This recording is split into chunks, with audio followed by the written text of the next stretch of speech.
안녕하세요. DJ 선아입니다. 오늘의 사연 시작해 보겠습니다.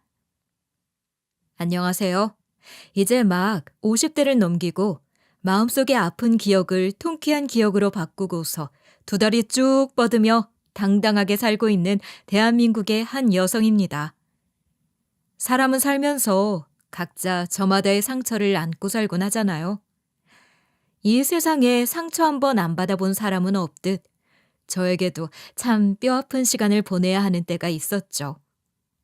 지금은 벌써 30년 된 이야기인데 저는 그 30년 동안 가슴에 품고 살았던 상처를 얼마 전에 말끔하게 치유를 하고는 아주 행복하게 잘 살고 있어요. 이 유쾌하면서도 통쾌한 한풀이를 저 혼자 알고 있기 아까워 이렇게 사연으로 보내게 되었답니다. 그러니 지금부터 제 이야기 잘 들어주시면 감사하겠습니다. 저한테는 고등학생 때부터 아주 원수 같은 친구가 있었어요. 원수도 그런 원수가 없다고 할 수 있을 만큼 아주 철천지 원수였고 친구라고 할 수도 없는 그런 애였죠. 지금 생각해도 참 유치하게 왜 그랬는지 모르겠는데 그 친구는 저를 항상 그렇게 시샘을 했었어요. 아니, 제가 제 모습을 객관적으로 봐도 그렇게 특출나게 공부를 잘하는 것도 예쁜 것도 아닌데 그냥 저를 그렇게 시샘을 하더라고요. 왜 그런 거 있다잖아요. 이유 없이 미운 사람. 저는 살면서 이유 없이 미운 사람도 없었는데 그 애한테는 제가 그런 사람이었던 것 같았습니다. 제가 그 친구한테 왕따를 당하는 이유를 딱 하나 겨우 이유랍시고 꼽으라면 저의 가난이라고 할 수 있을 것 같아요. 저희 부모님은 항상 형편이 어려우신 편이었기에 또래 친구들 사이에서도 제가 좀 가난한 편이었거든요. 근데 이 못된 기집애가 그걸 가지고 저를 많이 무시하고 놀려댔었죠. 얘네 집은 아버지가 건설업에 종사하시면서 돈을 많이 벌었었거든요. 그래서 얘는 저랑은 반대로 또래에서 유명한 부유한 집 딸내미였습니다. 그러니 제가 얼마나 가짱게 보였겠어요. 안 그래도 이유 없이 꼴 보기 싫은 애가 가난하기까지 하니 얕잡아 보기 딱 좋았겠죠.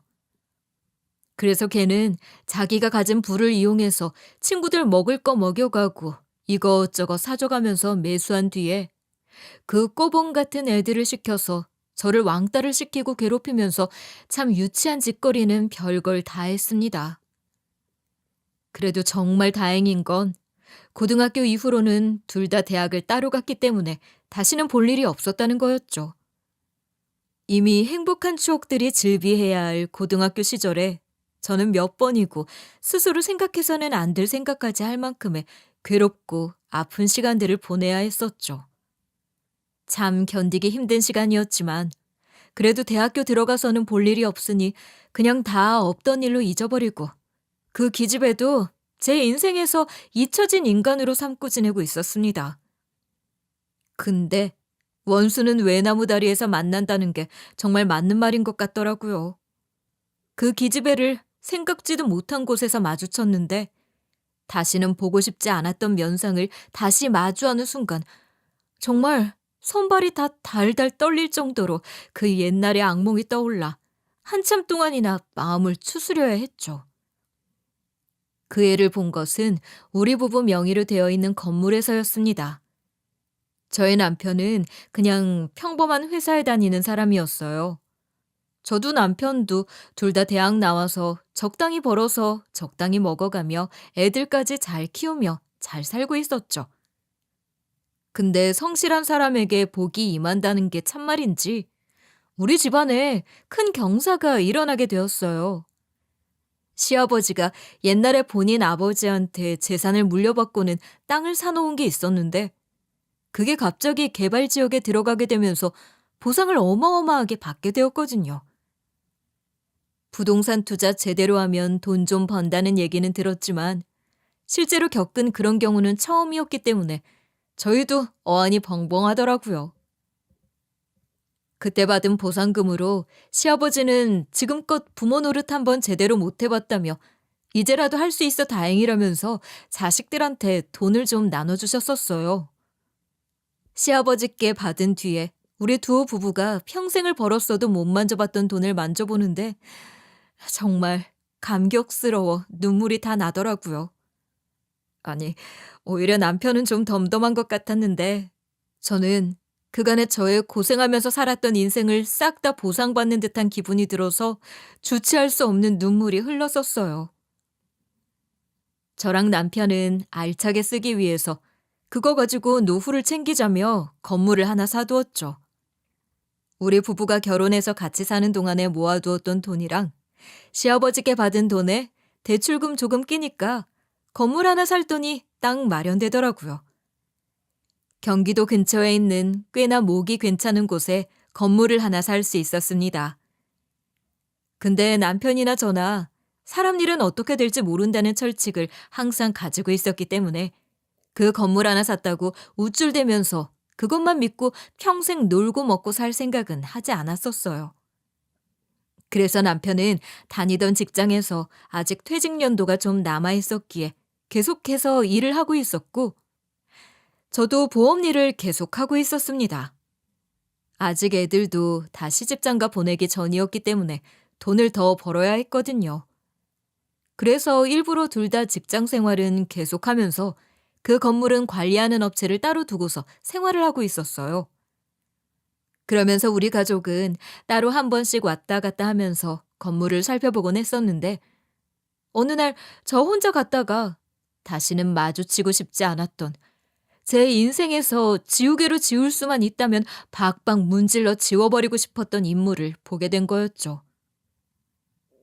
그때 이미 고등학교를 졸업한 지가 30년이 지났었기 때문에 서로 한 번에 알아보지는 못했었어요.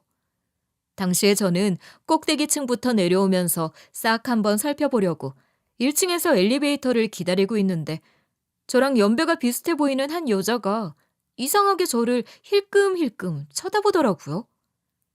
괜히 기분이 나빠서 그냥 속으로만 왜 저러나 하고는 무시하고 있는데 끝까지 몇 번이나 쳐다보길래 무슨 할 말이라도 있는가 싶어서 고개를 돌려 얼굴을 봤죠. 근데 상대방 쪽에서 전혀 생각지도 못했던 말을 하는 거 아니겠어요? 어머나, 제가 아는 사람이랑 너무 닮아서 그러는데 혹시 이름 좀 여쭤봐도 될까요? 아니지. 내가 아는 사람 맞는 것 같은데. 혹시 김경선 아니니?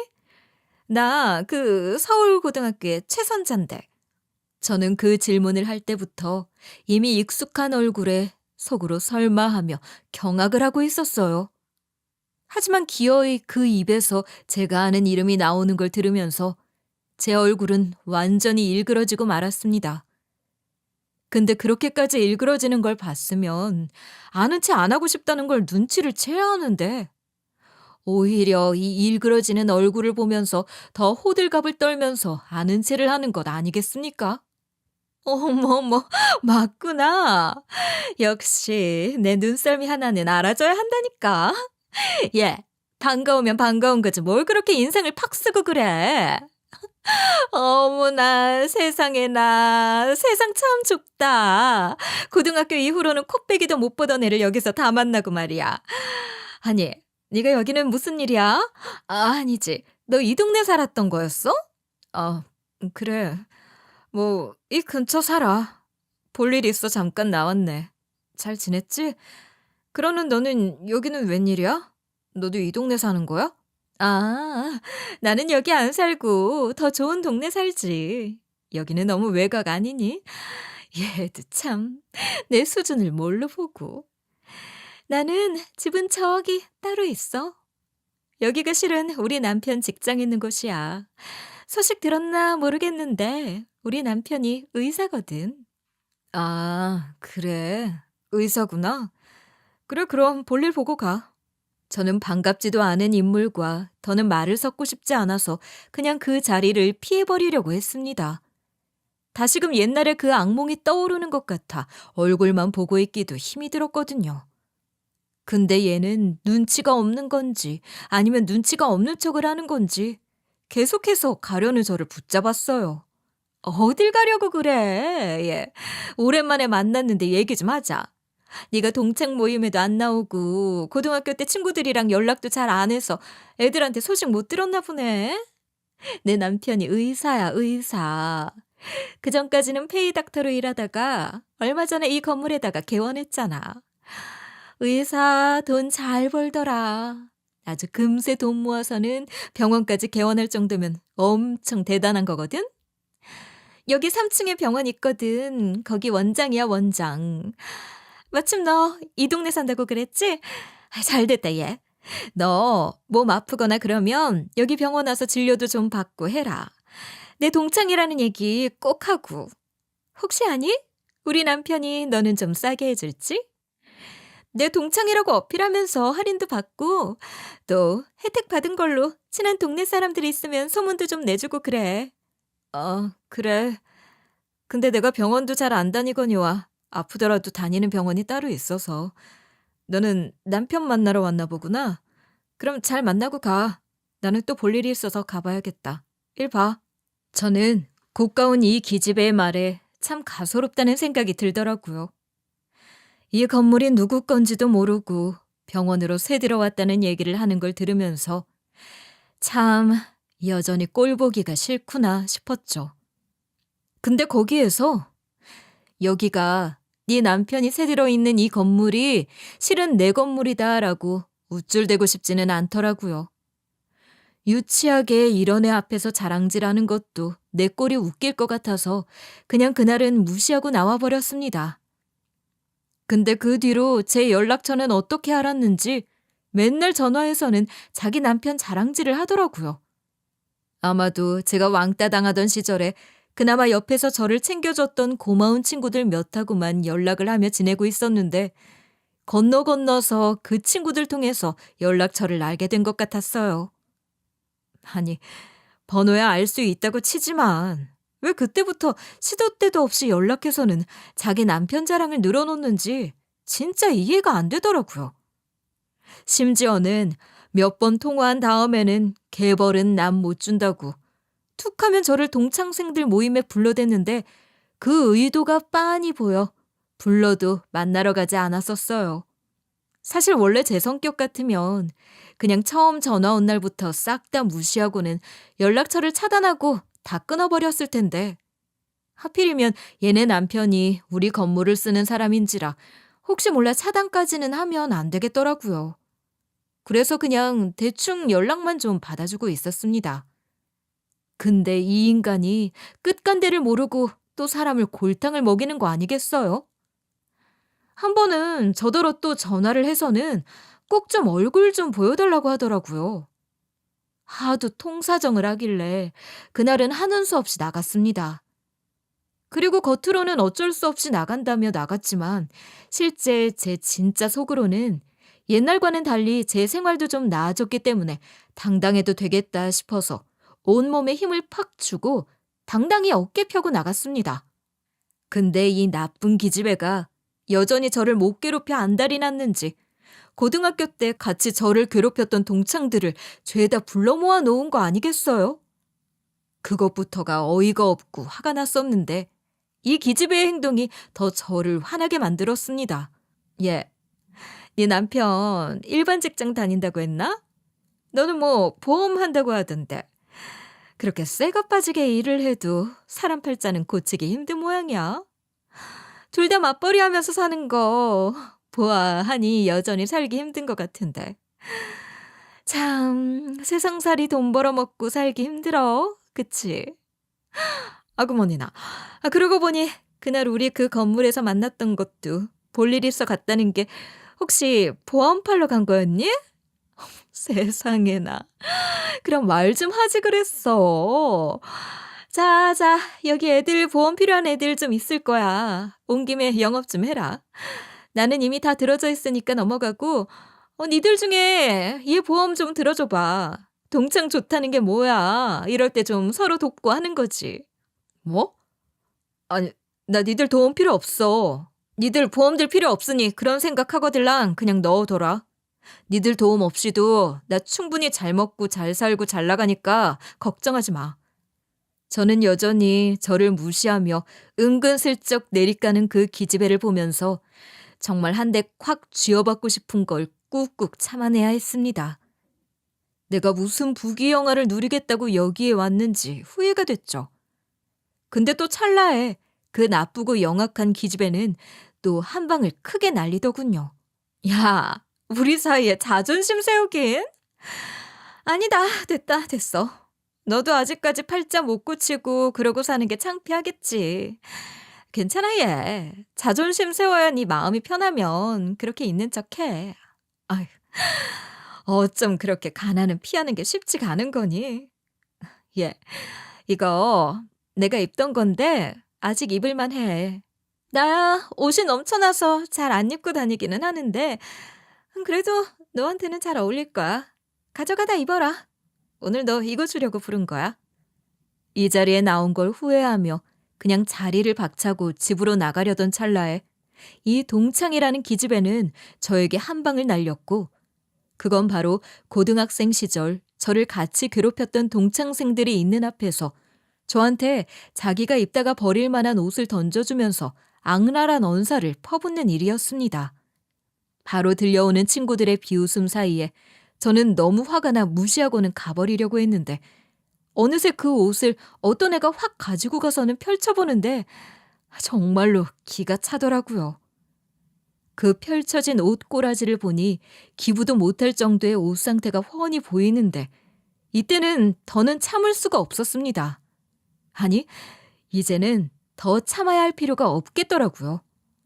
그래서 내가 니들이 알던 옛날의 내가 아니다라는 것도 같이 보여줄 생각으로 속에 있던 말을 다다다닥 퍼붓기 시작했어요.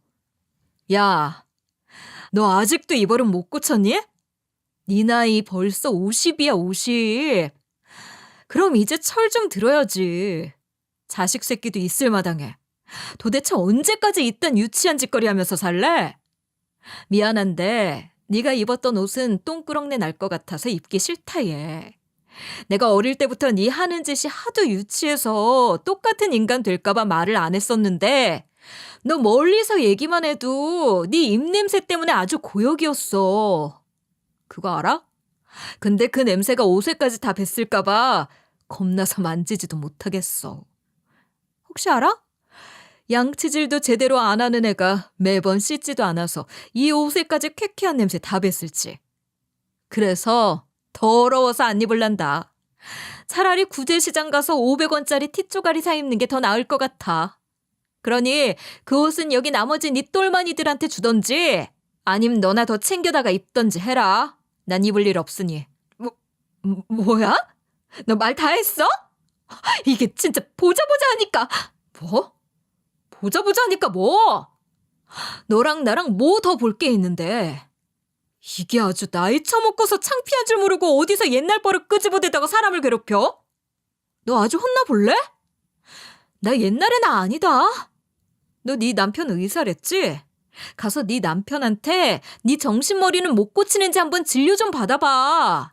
내가 보기엔 불치병 같다만 네 잘난 의사 남편은 고칠 수나 있나 좀 물어봐봐. 능력 있음 그것도 고치겠지. 물어봐서 고칠 수 있다고 하면 제발 당장 좀 고치고. 자, 이 옷 조가리 다시 줄게. 애따 받아 먹어라. 제 말에 얼굴이 뻘겋게 불타오르는 그 기집애를 보며 저는 제대로 말로 혼쭐을 내줬습니다. 근데 그래도 속에서 성이 다 안 차길래 져준다고 가져온 그 옷들을 싹 다 집어들어서는 그 기집애 머리 위에다가 싹 뿌려버리고는 자리를 박차고 나왔죠. 한 번 막 나가니 그때부터는 눈에 보이는 게 없었어요. 그때부터는 우리 건물에 그 기집애 남편이 들어와 있건 말건 아이의 인연을 끊어버려야겠다 생각을 했죠. 그러는 사이 얘가 분했는지 몇 번이나 전화를 하더라고요. 저는 전화가 오든 말든 다 무시하고 차단까지 해버렸어요. 그리고는 다시는 볼일을 만들지 않으려고 했었죠.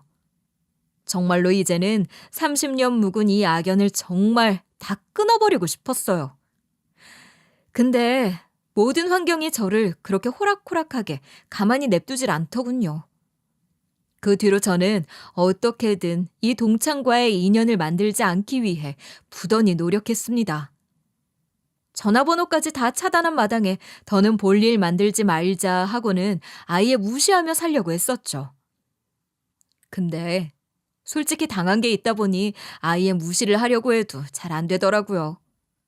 대체 이분을 어떻게 다 풀어야 하나 하다가 유일하게 고등학교 때 제 친구들이 되어주었던 동창들한테 제가 겪었던 이 얘기들을 다 했습니다. 역시나 제 친구들도 그 기집애를 다 싫어하던 애들이었기 때문에 제 말을 듣더니 엄청나게 화를 내더라고요. 저는 그것만 해도 위로가 된다 싶었습니다. 그래서 그걸로 위안을 삼고 진짜 다 없던 일로 하고서 지내려고 했어요. 근데 제 이야기를 들었던 친구들 중 한 명이 어느 날 갑자기 연락을 하더니 저에게 생전 안 하던 말을 하는 것 아니겠습니까? 예, 이번에 고등학교 동창 모임은 부부 동반으로 한다더라. 들어보니까 그 기집애도 자기 의사 남편 데리고 온다고 아주 신나게 떠들어대고 있는 모양이더라고. 그러니까 너도 이참에 네 남편 데리고 와서 아주 그냥 그 나쁜 인간들 코를 다 납작하게 해줘.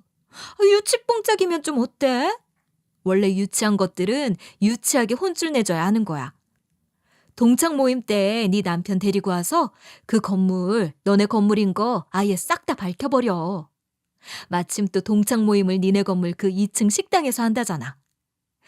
이건 하늘이 준 기회다 너. 그 식당도 고기집애가 자기 남편 병원 있는 건물에 있는 식당이라면서 아주 맛있다고 엄청 추천을 한 모양이야. 그러면서 자기네 병원 위치 알려주면서 자랑질에 홍보질까지 하려고 하는 거겠지. 그러니까 너는 아무것도 모르는 척하고는 와서 그 인간들 제대로 코 납작하게 해줘. 생전 동창회 참석하란 말 안 하던 친구가 생각지도 못한 정보를 알려주는데 솔직히 그 얘기를 들으니 엄청나게 구미가 당기더라고요. 한참 고민을 한 끝에 저는 가기로 결정했습니다. 평소 같았으면 갈 생각을 하지 않았겠지만 이번에는 당당하게 참석하기로 마음을 먹었죠. 왜요? 제대로 코를 납작하게 해주기 위해서요. 그리고 저는 그날을 복수의 날로 잡고는 아주 서프라이즈한 선물을 들고는 동창회 모임에 참석했습니다. 동창회에 가니 역시나 그 동창에 와 있더라고요. 미리 도착한 친구들 사이에 앉아서는 동창회 모임에 데리고 간 자기 의사 남편을 보여주며 신난다며 자랑질을 하고 있는데 참 그 모습이 꼴같찮게 느껴지더라고요. 그때 당시에 저는 남편이 일이 좀 늦게 끝나서 혼자 갔었어요. 그 기회를 안 놓치고는 혼자 간 저를 보더니만 아주 득달같이 달려들면서 저를 마구 조롱하는 거 아니겠어요? 아주 저를 못 잡아먹어서 안달이 났는데 그럴 수밖에 없는 게 그 전에 저한테 당한 게 있으니 얼마나 더 건드리고 싶었겠어요. 아주 자기 한 푸는데 여념이 없었죠. 예, 오늘 부부 동반 모임이라고 하는데 너 혼자 온 거야?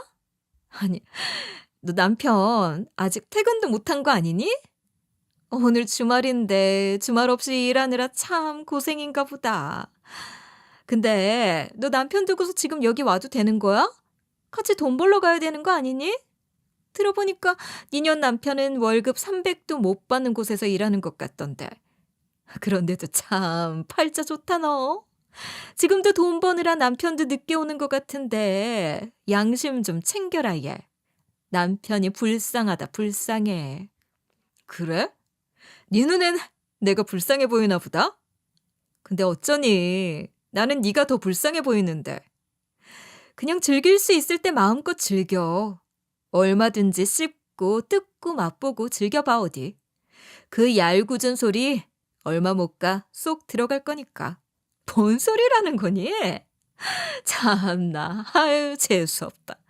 처음으로 동창회 나왔는데 초라하게 혼자 앉아있는 꼴 하고는. 왜 나온 거니 대체?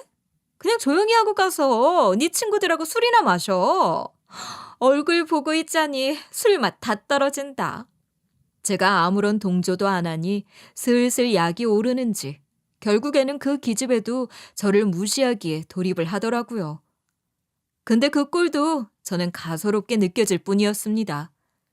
저는 더 극에 달한 복수를 위해서 그때까지도 근질거리는 입을 꾹 닫고는 조용히 남편만 기다리고 있었죠. 왜냐하면 앞서 말했다시피 모두가 다 깜짝 놀랄 빅 서프라이즈를 준비하고 있었고 남편이 오면 바로 게시를 할 생각이었거든요. 아마 지금 제 사연을 듣고 계시는 분들도 전혀 생각하지 못한 서프라이즈이실 거라 장담합니다. 그러니 더 집중해서 들어주세요. 그렇게 저는 빅 이벤트를 준비하고서는 한참을 조용히 제 친구와 이야기를 하고 있던 도중에 드디어 기다리고 기다리던 제 남편이 등장을 했어요. 안 올 거라 생각했던 제 남편이 등장을 하자 그 식당 안에 있던 동창생들 모두가 술렁이기 시작하더라고요. 그리고는 존재가 궁금했던 남편이 오자마자 동창들은 다들 이 사람을 관찰하기에 여념이 없었죠. 근데 딱 한 사람은 오도 가도 못한 채로 안절부절하기 시작했어요.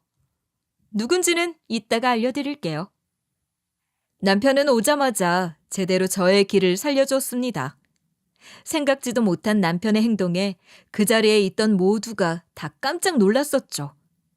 왜냐하면 남편이 그 식당에서 먹던 음식들을 가게에 들어오면서 싹 다 계산을 했거든요. 그러면서 아주 멋들어지게 인사말을 해주었던 거 있죠? 안녕하십니까? 제 와이프 동창분들이라고 하셔서 궁금했는데 다들 이렇게 뵙네요. 제가 좀 늦었죠? 원래 주인공은 늦게 나타나는 법이라고 제가 우리 와이프 동창분들 처음 만나는 자리라고 좀 멋있게 꾸미느라 늦었습니다. 제가 늦은 대신에 여기 음식은 싹 다 계산하고 들어왔으니까 드시던 것들 마음껏 드세요. 남편의 서프라이즈 같은 이야기에 그곳에 있던 동창생들이 다 깜짝 놀라고 말았어요. 가난하게 짝이 없다고 생각하고 있던 저의 남편이 300도 못 번다고 알고 있었던 그 남편이 무지하게 많이 나왔을 이 모임의 음식값을 싹 다 냈다고 하니까 다들 깜짝 놀랄 수밖에 없었을 거예요. 근데 처음에 남편의 말에 제 동창들이 놀라면서도 하나같이 보이는 눈빛은 바로 이거였습니다. 어머, 웬 허세야? 없으면서도 있는 척하고 싶었나 보다. 애쓴다 애써. 라는 눈빛이 정확하게 보였죠. 그 눈빛과 속으로 하는 말들이 싹 다 느껴진 저는 얼른 그들 앞에서 말을 해줬어요. 얘들아, 부담 가지지 말고 맛있게 먹어. 능력 좋은 우리 남편이 쏘는 거니까. 근데 한 가지는 꼭 지켜줬으면 하는데 웬만하면 술 먹고 이 건물에다가 실수는 하지 마. 여기가 우리 남편 건물인데 내가 좀 깔끔을 잘 떨어서 더럽게 쓰이는 꼴을 못 보거든. 그러니까 부탁 좀 하자. 음식은 맛있게 먹되 곱게 먹어 곱게. 알았지? 제가 이렇게 말을 하자마자 다들 놀라면서 호들갑을 떨며 여기가 진짜 우리 건물이냐면서 질문을 하기 시작했습니다. 그러더니 그제서야 남편이 달리 보였는지 다들 일어나서는 90도로 인사하면서 식사 맛있게 하겠다며 고맙다고 인사들을 하더라고요. 그 모습이 진짜 돈 앞에 장사 없다는 생각이 들게끔 했죠. 근데 딱 한 사람만이 겉으로 보이는 그 분한 표정을 숨기지 못하고는 씩씩대고 있었어요. 누구겠어요? 그 나쁜 기집애지. 저는 저를 보면서 놀라우면서도 분해서 어쩔 줄 몰라 하는 그 기집애 앞으로 가서 말했어요. 얘, 너 표정이 왜 그 모양이야? 왜 그리 씩씩대고 있어? 안 그래도 나이 먹어 주름진 얼굴 더 보기 흉하다. 왜? 그렇게 무시하던 내 남편이 이 건물 건물주라고 하니까 분하니? 내가 진짜 유치해서 말을 안 하고 넘어가려고 했는데 네 하는 짓이 하도 꼴같지 않아서 말이야. 꼭 좀 알려줘야겠더라. 나는 네가 더는 무시할 사람이 못 된다고. 뭐라는 거야 얘가? 내가 언제 너를 무시했다고 그래? 언제 무시를 했냐고? 지금까지 네가 나한테 했던 모든 행동들이 다 무시였다는 걸 정말 모르는 거야?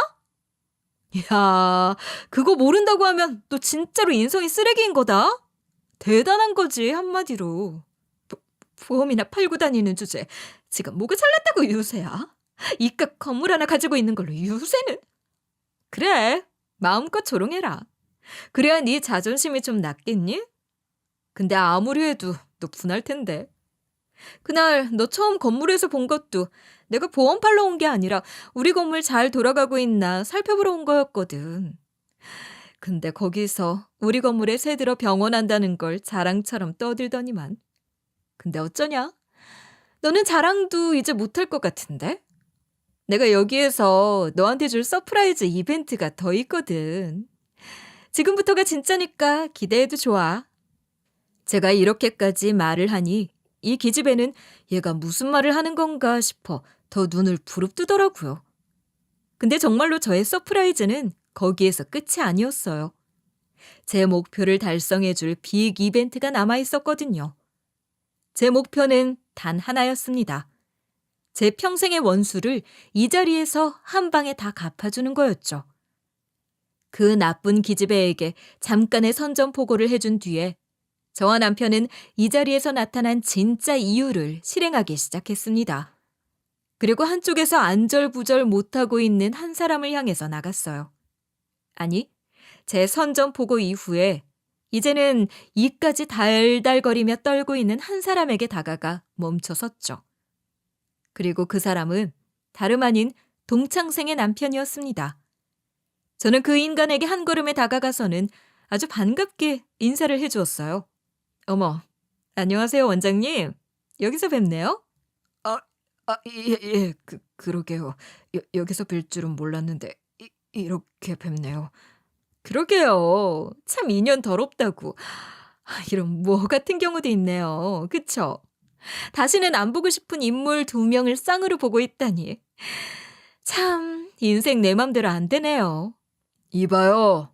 내가 분명히 내 와이프 앞에 우리 눈앞에 띄지 말라고 했던 것 같은데 그 말을 싸그리 다 무시하고 버젓이 여기를 나타나? 그것도 우리 건물 식당에? 다짜고짜 시작된 대치에 모두의 관심이 여기에 쏠렸어요. 그리고 건물주와 세입자 사이에서 일어나는 이 대화의 요지를 파악하지 못한 그 기집애는 옆에서 이게 무슨 일인가 하는 표정으로 우리를 지켜보고 있었죠. 우리 부부는 모두의 궁금증을 바로 풀어주었어요. 우리가 대치한 이유는 바로 이거였습니다. 앞서 말했듯이 건물 관리는 따로 관리업체를 두고 하고 있었지만 그래도 우리 가족들 중에서는 대부분 남편이 도맡아서 건물 관리를 하고 있었어요. 그래서 시설 관리는 용역업체에서 해준다고 해도 계약이나 총체적인 관리는 다 전부 남편의 몫이었습니다. 그래서 남편은 이곳에 새들어 건물 쓰고 있는 사람들과 안면이 다 익혀져 있었지만 저는 아니었어요. 저는 가끔 한 번씩만 건물에 가보는 데다가 사람들이 부담스러워할까봐 이 건물주 와이프라는 얘기도 거의 안 했었기 때문에 대부분의 세입자들이 제 얼굴을 모르고 있었죠. 그리고 그건 그 동창생의 의사 남편 놈도 마찬가지였습니다. 근데 이 의사라는 동창생 남편 놈이 건물에서 우연히 저를 처음 봤는데 그때부터 껄떡대기 시작하는 거 아니겠어요? 몇 달 전 제가 건물에 들어가다가 건물턱에 발을 헛디뎌 넘어진 적이 있었어요. 평소 같으면 그냥 넘어갔겠지만 좀 심하게 헛디뎠는지 발목이 시큰거리더라고요. 아무리 아프더라도 그 병원만큼은 가고 싶지 않았는데 이대로 두다가는 바로 부어오를 것 같아서 어쩔 수 없이 가기 싫은 그 병원에 갈 수밖에 없었죠. 근데 그때 저를 처음 본 이 의사놈이 그때부터 저한테 껄떡대기를 시작하는 거 아니겠습니까? 처음에는 모르는 번호로 전화가 왔길래 아무것도 모르고 받았다가 깜짝 놀랐습니다. 네, 여보세요? 어디신가요? 예. 저 오늘 다녀가신 병원 원장입니다. 네? 의사 선생님께서 전화는 왜 하셨을까요? 처음에는 전화가 왔길래 제 발목에 무슨 큰일이 난 줄 알았습니다. 진료하고 간 그날 당일에 간호사도 아니고 의사가 직접 전화를 했으니 누가 봐도 제 발목에 큰 문제가 생겼다고 느낄 수밖에 없지 않겠어요? 근데 제 예상과는 다르게 너무나도 황당한 소리가 들려오더군요. 그게 말입니다. 외람된 말씀이지만 제가 오늘 그쪽에게 반했습니다. 제 인생에서 처음 만난 이상형이라 이렇게 실례를 무릅쓰고 전화를 드렸네요. 저는 이 소리를 듣는데 진짜 환장하는 줄 알았습니다. 꼴도 보기 싫은 원수 같은 동창 남편이 내 건물에 들어와 있는 것도 찝찝해 죽겠는데 이건 무슨 경우인가 싶더라고요. 참으로 얼토당토 않는 데다가 욕바가지 나오는 상황에 바로 얘기를 했죠. 이 인간이 미쳤나? 지금 다짜고짜 내 개인정보 멋대로 이용하고 전화한다는 소리가 뭐요? 첫눈에 반해? 이 양반이 돌지 않고서야 지금 어디다 대고 수작질이야? 진정하세요. 정말 진심입니다. 정말로 당신한테 첫눈에 반했어요. 제발 한 번만 만나주십시오. 당신 놓치면 제가 평생 후회할 것 같아서 그럽니다. 이 자식이 진짜. 너 내가 당장 신고할까? 어? 어디 마누라 자식 새끼 앞에 부끄러운 줄 모르고 이딴 짓거리를 하고 있어. 당신 어디 신고 당해볼래? 어? 저는 기가 막혀 소리까지 질러가면서 그놈한테 화를 냈습니다. 근데 어떻게 된 게 지 마누라보다 더 철면피가 두꺼운지 들어먹질 않더라고요. 그날 이후로 그 병원에 다시 갈 일도 없던 저에게 끊임없이 받아주지도 않는 문자를 하고 전화를 하고 난리를 쳤었어요. 저는 제 선에서 해결을 하려다가 결국에는 안 될 것 같아서 남편한테까지 이야기를 했습니다. 그동안 그 인간한테 전화 왔던 것도 다 녹음을 해놓고 문자 메시지까지 삭제하지 않고 다 남겨놨었기 때문에 남편도 그걸 다 확인하자마자 분노를 했어요. 그 길로 저를 데리고는 병원으로 달려가서 깽판을 쳤죠. 역시나 그 동창 남편이란 자식은 제가 건물주 아내라는 걸 모르고 들이댔다가 모든 사실을 다 알고 나서는 그때부터 아주 손이 발이 되도록 싹싹 빌기 시작하더라고요. 근데 그 자리에서 싹싹 빌 뿐 나가라는 남편의 말을 듣지도 않고 계속해서 그 병원 자리를 차지하고 있었죠. 그렇게 난리를 쳐도 나가질 않으니 남편과 저는 그 인간을 제대로 혼쭐을 내주고 건물에서도 내쫓기 위해서 이 서프라이즈를 준비하게 된 거였어요. 거지 같은 동창생년에게 그동안 당했던 수모에 대한 복수를 하고 그 정신병자 같은 스토커 의사놈에게는 확실히 망신을 주고는 건물에서 내쫓는 것이 이 동창회에 참석한 우리 부부의 진짜 목적이자 목표였죠. 저는 솔직히 말해 이 꼴을 당하면서도 동창생 기집애 앞에서는 조용히 있었던 게 그래도 같은 여자인데다가 걔한테도 있을 자식 새끼를 생각해서 겨우 그 남편이 밖에서 무슨 짓거리를 하고 다니는지는 비밀로 해주고 있던 거였습니다. 아무리 미워도 사람이 한번 크나큰 상처를 받으면 그게 얼마나 씻을 수 없는 딱지로 마음에 새겨지는지는 제가 너무나도 잘 알고 있었기 때문에 마지막 인간적인 도리로 제가 꾹 참고 있었던 거였어요. 근데 이 도리라는 것을 모르는 인간들이 제 배려는 아무것도 모르고 설치는 게 더는 봐줄 수가 없어서 저도 싹 다 터뜨려버렸던 거였습니다. 역시나 그 짓을 하면서도 제가 건물주 와이프라는 것까지만 알았지. 무려 자기 와이프 동창생이라는 것까지는 전혀 몰랐던 그 동창생의 의사 남편 놈은 제가 등장한 순간부터 시작해서 그 뒤에 나타난 제 남편까지 보고는 벌벌 떨었던 거였어요. 어찌나 사시나무 떨듯이 떨어대는지 아주 혼자 보기 아까울 정도였습니다. 근데도 그 인간이 도망갈 생각을 못했던 것은 도망가려고 하면 그 동창생 기집애가 어떻게든 자기 체면 살린다고 꽉 붙잡아두고 있었기 때문에 도망도 못 가고 그렇게 벌벌 떨고만 있었던 거였어요. 근데 그 인간은 그때 도망가지 않은 걸 아주 크게 후회를 했을 겁니다. 왜냐하면 우리는 하나하나 낱낱하게 그 인간에 대한 모든 것을 다 동창생들이 모여있는 곳에서 까발렸거든요. 이봐요, 의사 양반. 어디서 뻔뻔하게 이 자리에 앉아 있어요? 참, 부부는 닮는다더니 어쩌면 그렇게 둘이서 짜고 치는 고스톱 마냥 똑같이 하는 짓거리가 뻔뻔하고 저질스러울 수 있을까? 야! 이 기집애가 갑자기 남의 남편 앞에서 뭐라고 하는 거야? 예. 지금 네가 성질 내야 할 곳은 내 쪽이 아니라 네 남편 쪽이야. 내가 너 불쌍해서 그냥 모르는 척 참아주고 있었는데 진짜 하는 짓이 가관이라 더는 못 봐주겠어서 말할게. 너, 네 남편 간수 잘해야겠더라. 의사 남편이라고 다 좋은 건 아니더라. 난 있지? 이딴 남편 100트럭을 가져다 줘도 안 써. 뭐야? 알아듣게 말해, 알아듣게! 지금 이게 다 무슨 상황인 건데? 여보, 당신이 설명해봐. 이 인간들 왜 이러는 거야, 지금? 아무것도 모르는 동창생 기집애는 이 이해 안 되는 대치 상황이 답답하자 자기 남편을 닥달해댔어요. 하지만 그 인간은 꿀먹은 벙어리 마냥 아무 말도 못하고 있었죠. 그때 우리 남편이 나서주었어요. 이봐요, 의사 양반. 아니지. 당신 같은 놈이 의사라는 것도 말이 안 되지. 이봐요, 스토커 양반. 그렇게 우리 건물에서 나가라고 해도 말도 안 듣고 기어이 이런 상황까지 오게 만들어야겠습니까? 제대로 당해봐야 당신이 쪽팔려서라도 나가겠지. 이제는 남편이 나서서 이야기를 하니 그제서야 그 동창 남편 놈은 내 남편 앞에 납작 엎드려서 빌어대기 시작했습니다. 미안합니다. 용서해 주세요. 저 여기서 나가면 끝입니다. 그러니 용서해 주세요. 조용히 병원 일만 하면서 지내겠습니다. 부디 너그럽게 용서해 주세요. 그리고 염치 없이 부탁드립니다. 제발 비밀로 해주세요. 그냥 나가주십시오. 예? 부탁 좀 드리겠습니다, 사장님. 그 부탁하기에는 너무 늦었고 이렇게까지 하는데도 나가겠다는 소리를 안 하니 어쩔 수 없네.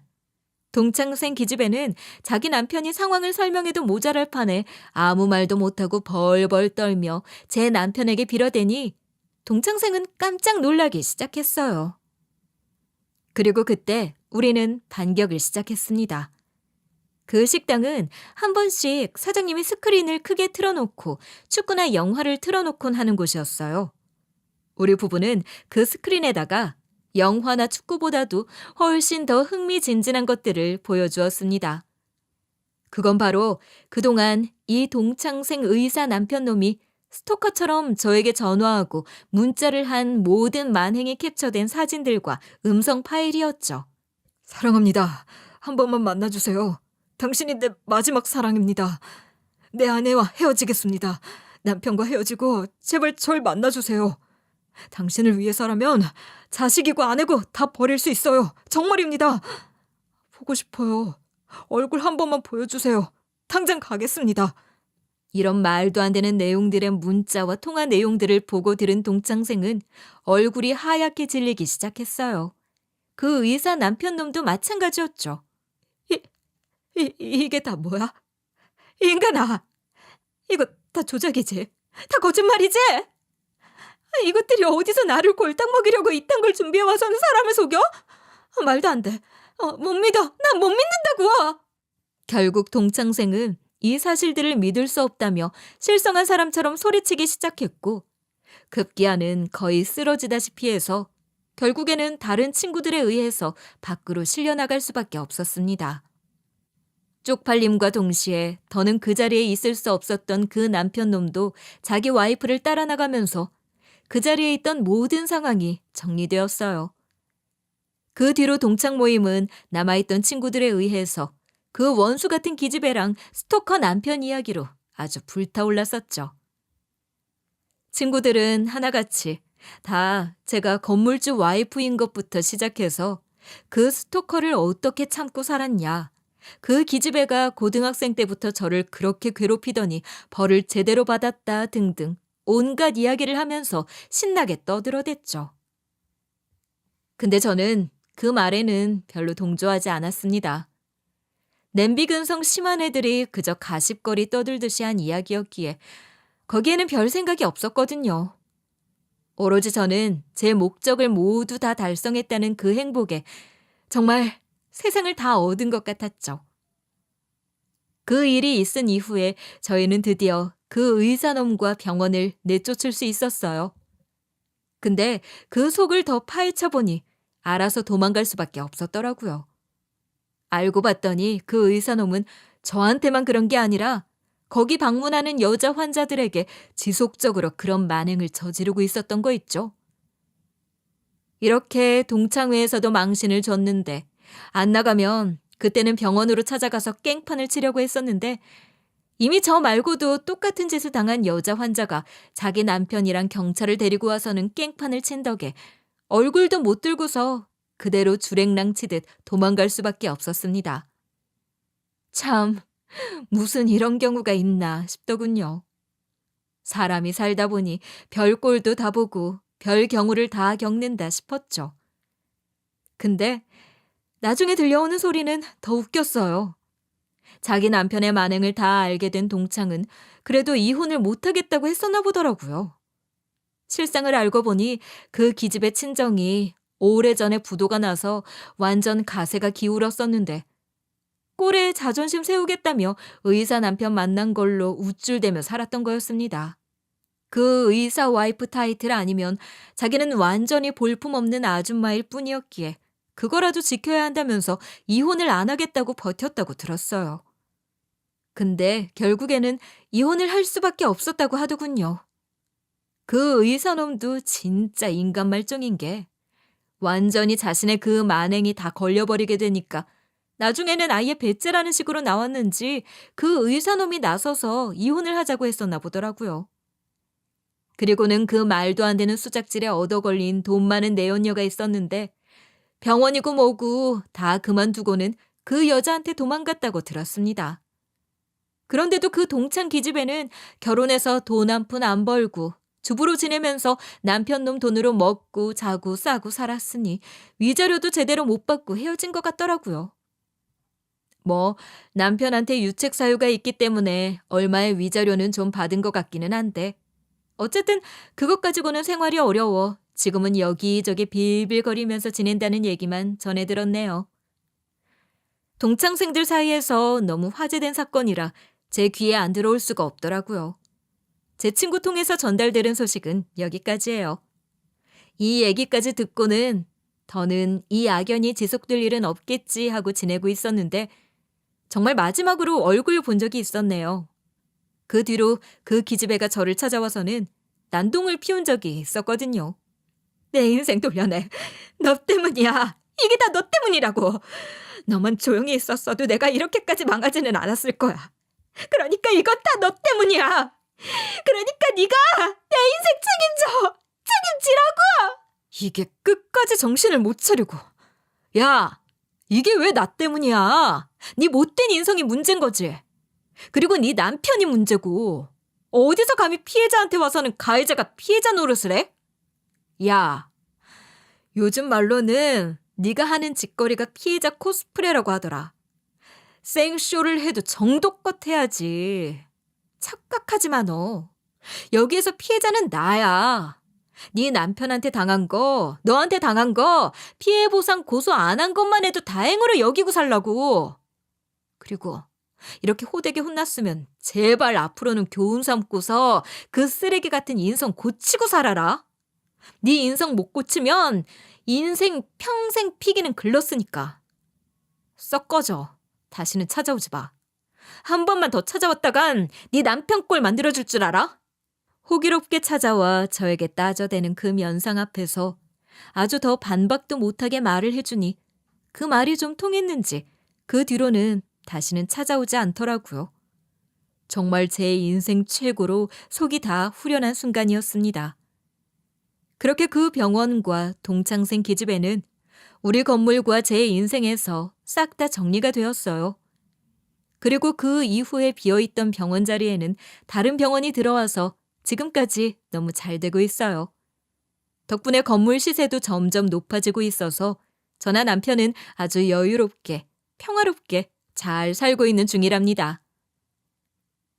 여러분, 제가 이 모든 상황을 다 겪으면서 느낀 바로는 사람은 언젠가는 자기가 한 짓은 자기가 다 돌려받게 되어 있다는 거였어요.